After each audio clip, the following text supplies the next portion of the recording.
রাজধানীর দক্ষিণখান এবং উত্তরায় এখনও কাটেনি সিরিয়াল কিলার আতঙ্ক।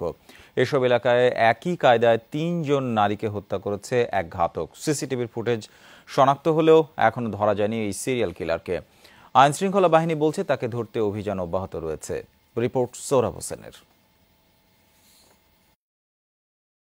একই কায়দায় হামলা চালিয়ে অন্তত ৩ নারীকে হত্যা করেছে এই ঘাতক। পেছন থেকে করা চাপাতির আঘাতে গুরুতর আহত আরও একজন। সন্দেহভাজন এই সিরিয়াল কিলারকে নিয়ে যমুনায় গত ৬ অক্টোবর প্রতিবেদন প্রচারিত হয়। ঘটনাস্থল দক্ষিণখান সহ উত্তরার বিভিন্ন এলাকা।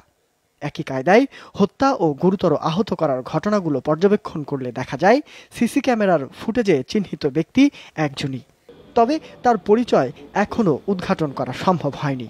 গ্রাউন্ডের যে তদন্ত টিম তারা কাজ করছে, তথ্য সংগ্রহের চেষ্টা করছে, আমাদেরকে জনগণও কিছু তথ্য দিচ্ছেন। এই সিরিয়াল কিলারকে শনাক্ত করার চেষ্টার পাশাপাশি তদন্তকারীদের হাতে এসেছে খুনের কাজে ব্যবহৃত ধারালো ভারী চাপাতি। প্রত্যেকটি ঘটনার স্থল থেকে যে চাপাতি বা যে অস্ত্রগুলো পেয়েছে, ঘুরে ফিরে দেখা যাচ্ছে একই ধরনের চাপাতি তারা পেয়েছে এবং সেগুলো একই রকম এবং সেগুলো নিয়ে বিশ্লেষণ হচ্ছে। এদিকে দক্ষিণখান সহ উত্তরার বিভিন্ন জায়গায় বাসিন্দারা এখনও সিরিয়াল কিলার আতঙ্কে আতঙ্কিত।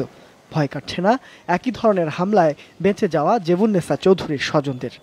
প্রশাসনের লোক বলতেছে যে এটা সাইকোলজিক্যাল প্রবলেম হতে পারে। তো এখন সাইকোলজিক্যাল প্রবলেম যদি হয়ে থাকে তাহলে তো আমরা কেউই সিকিউর না। অনেক ঘটনা ঘটছে আগেও, তেঁতুল তো এরকম একটা ঘটনা ঘটছে, দিনের বেলায় মাইরে চলে গেছে। খুব অনেক ভয় আছে, মানুষজন আতঙ্কে আছে এলাকায়। আলোচিত এই সিরিয়াল কিলারকে খুঁজতে কাজ করছে র্যাব পুলিশের অপরাধ তদন্ত বিভাগ।